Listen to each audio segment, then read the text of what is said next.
And President Trump today unveiling new details about the Golden Dome missile defense shield for the U.S., the unprecedented project coming amid warnings that China is also developing new missiles. NTD's White House correspondent Iris Tao has more.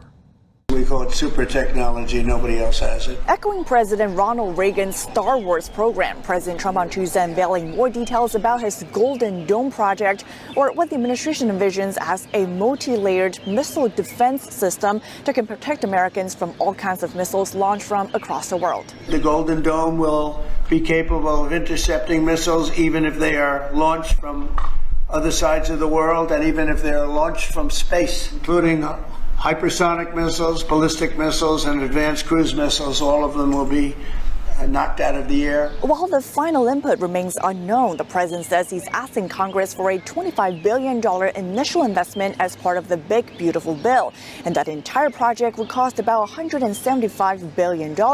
He adds that it should be fully operational by the end of his current term. Now, there are some concerns about how difficult or expensive this process will be, but the administration sounds confident that they will get the money from Congress and help from some tech companies. You know, some funding is tough and some is easy. When we say we're going to save everyone's lives in a crazy world, it seems to be very easy to get. Some of the new defense tech companies that are very interested in it and can bring missile defense at a cost that I don't think, you said it, Mr. President, is unimaginable in terms of how much lower the cost is. The new investment comes as U.S. military leaders are warning that adversaries like China are building new advanced missiles that are meant to breach the current U.S. missile defense system. According to a chart published by the Defense Intelligence Agency, China may already have a conventional missile that could strike Alaska. General Michael Goodline from the Space Force, who Trump is tapping to lead this Golden Dome project, warns that the U.S. must close such loopholes. While we have been focused on the peace overseas, our adversaries have been quickly modernizing their nuclear forces, building out hypersonic missiles capable of attacking the United States within an hour of travel. It is time that we change that equation and start doubling down on the protection of the homeland. And this new massive project might protect more than just Americans. President Trump says Canada has called to want to be part of it and also get protections. But he says the U.S. is working with Canada on pricing, as they will need to pay their fair share. Reporting from the White House, Iris Tao, NTD News. President Trump on Capitol Hill today trying to rally support among House Republicans for his multi-trillion-dollar budget bill, the one which he's dubbed the One Big Beautiful Bill. Some lawmakers continue to express reservations about budget cuts and tax credits. However, the Speaker of the House earlier saying it does look promising. NTD's David Lamb has more. On Tuesday, President Trump met with House Republicans to get lawmakers to support a major budget reconciliation bill, one that's the foundation for Trump's second-term agenda. It's the biggest tax reduction in history, biggest regulation reduction in history. Incredible for Medicaid, for Medicare. The only thing, we're going to leave it exactly as it was, other than for obviously waste, fraud, and abuse. We're strengthening it. We're going to make these things even stronger. Trump said Republican lawmakers who vote against it could possibly face a primary challenge in next year's congressional elections. The bill would extend the 2017 tax cuts that were Trump's signature first-term legislative achievement. Now, the budget has highlighted differences between fiscal conservatives and moderates, and this is over certain changes to Medicaid and the possible increase in tax deductions on a federal level to state and local taxes, which are also known as SALT. The current cap on state and local tax deductions is $10,000. The bill would raise the cap to $30,000, but some would like it higher. Representative Mike Lawler of New York says he doesn't support the bill, hoping for a higher cap. Another topic of division is the timing of phasing out certain energy tax credits. Moderates, including Representatives Andrew Garbarino and Mariannette Miller Meeks, hesitated at the idea of cutting tax credits for shovel-ready projects that depend on them. It would also add tax breaks on income from tips and overtime pay. Speaker Johnson spoke about Trump's impact on the bill. We're in a very good mood this morning. We had an epic time on the Hill. I don't think there's ever been a time when I've been more proud to be a Republican, to be an American. We're on the verge of making history here, and everybody feels it. In that room today with President Trump, it was filled with standing ovations and high energy and high excitement because everybody senses what's happening here. It was a great esprit de corps. House Republicans were expected to unveil a compromise version of the bill later on Tuesday, and for it to be considered by the House Rules Committee starting at 1 a.m. on Wednesday. David Lamb, NTD News. And to discuss the potential impact of the president's big, beautiful bill, we're happy to have with us Congressman Gabe Evans. Congressman, thanks so much for joining us. Of course. Thanks for taking the time to chat. Congressman, talk to us about what it was like today on the Hill. President Trump, obviously there, trying to convince some of the holdouts to pass this bill. First off, what was the reaction among some of your colleagues who were against it? From all reports, it sounds like things were quite cordial between the president and Thomas Massie.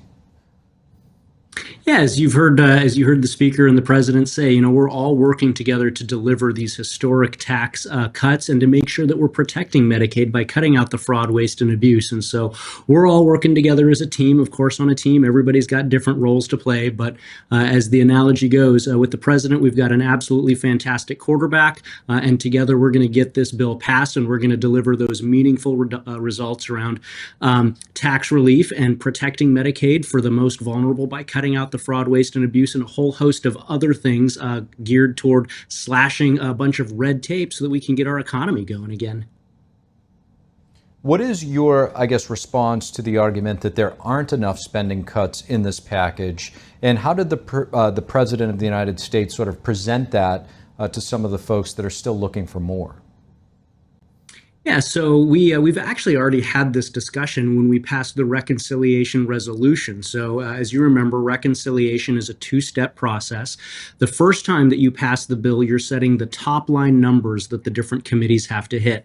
The biggest number was to my committee, Energy and Commerce. We had to find $880 billion in cost savings. Guess what?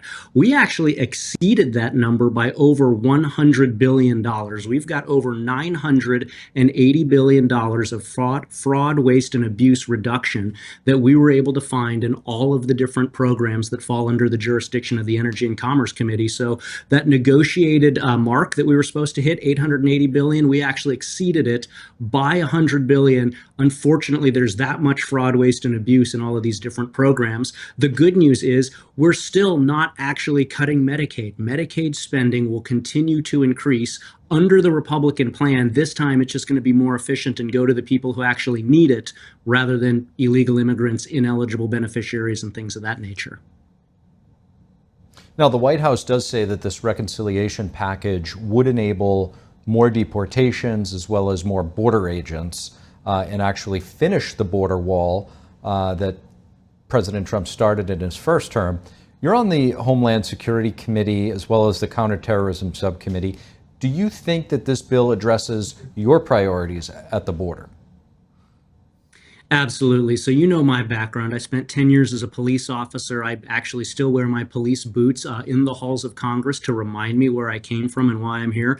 I spent another 12 years in the U.S. Army and the National Guard, and I've deployed overseas in support of the global war on terror. And so protecting America, protecting the homeland from the threats that we face from foreign adversaries, from foreign terrorist organizations, from cartels is incredibly important. And we have solutions to all of those threats in the bill that we passed out of Homeland Security. It's tens of billions of dollars for the border wall and for all of the associated technology and logistics and infrastructure that go along with supporting the border wall. It's billions of dollars toward our actual brave men and women who are on the border, who are keeping us safe. There's a whole host of other things in that bill. Going back to your previous question about spending cuts, the Homeland Security Committee was actually authorized to spend up to $90 billion, but we're fiscal conservatives.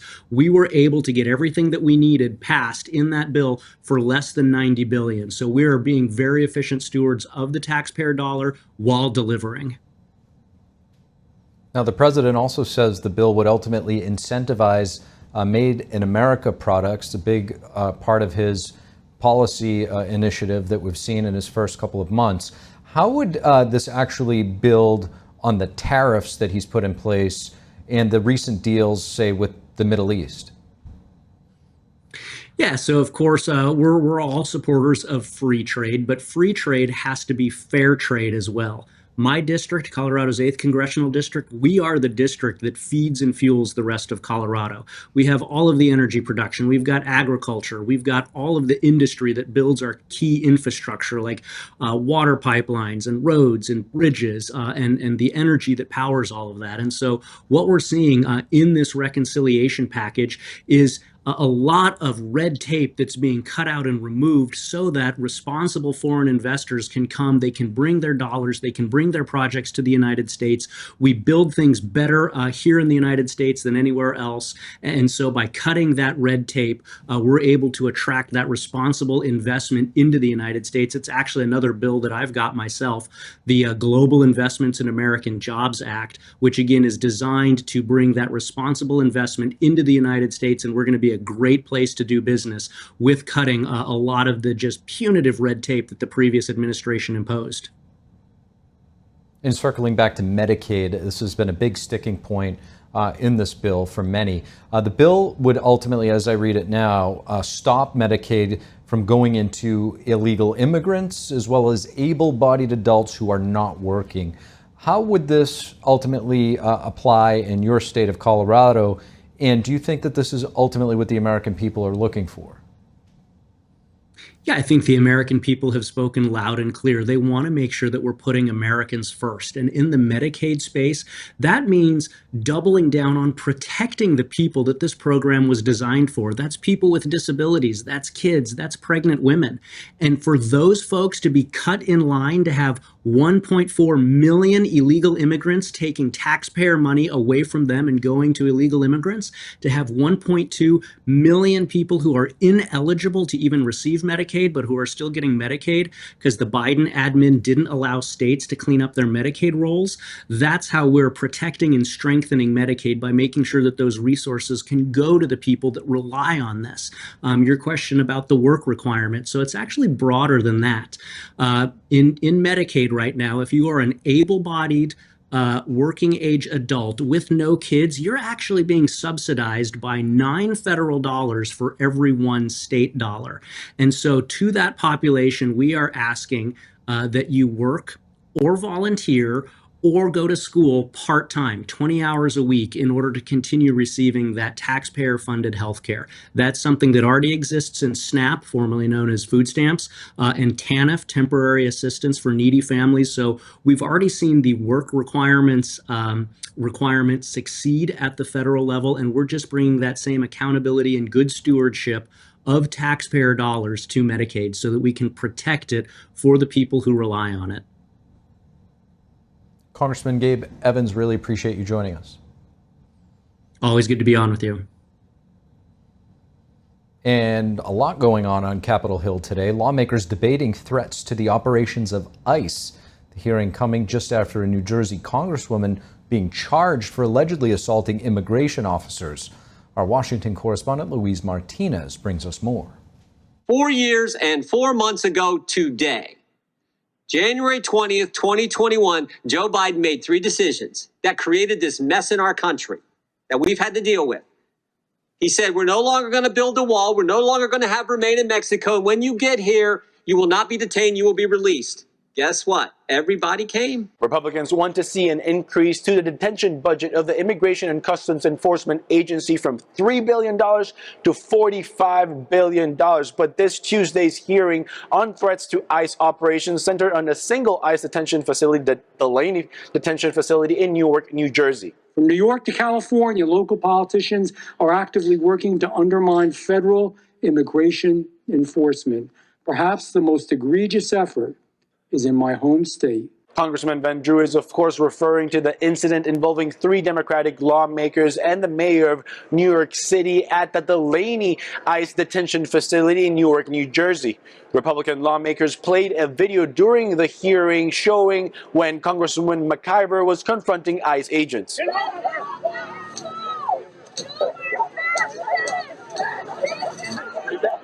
This isn't oversight. That's not oversight. That's obstruction. She was trying to prevent the unlawful arrest of the mayor of Newark. And guess what? She was right. Because the Trump Justice Department dropped all charges against the mayor of Newark. New Jersey Acting Attorney General Alina Habba said in a statement earlier this week that her office attempted to come to a resolution of the incident with the Congresswoman without bringing criminal charges, but the Congresswoman refused the offer. We've seen this administration come after and attack, leaders for doing their jobs.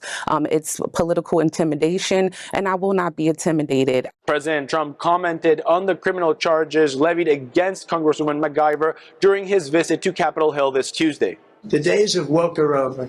That woman, I have no idea who she is. That woman was out of control. She was shoving federal agents. She was out of control. It's important to note that Republicans plan to include the increase to ICE's detention budget in the reconciliation bill. Reporting from Washington, D.C., Luis Eduardo Martinez, NTD News. Thank you for watching the Capitol Report. If you want to see our full broadcast, check us out at epochtv.com.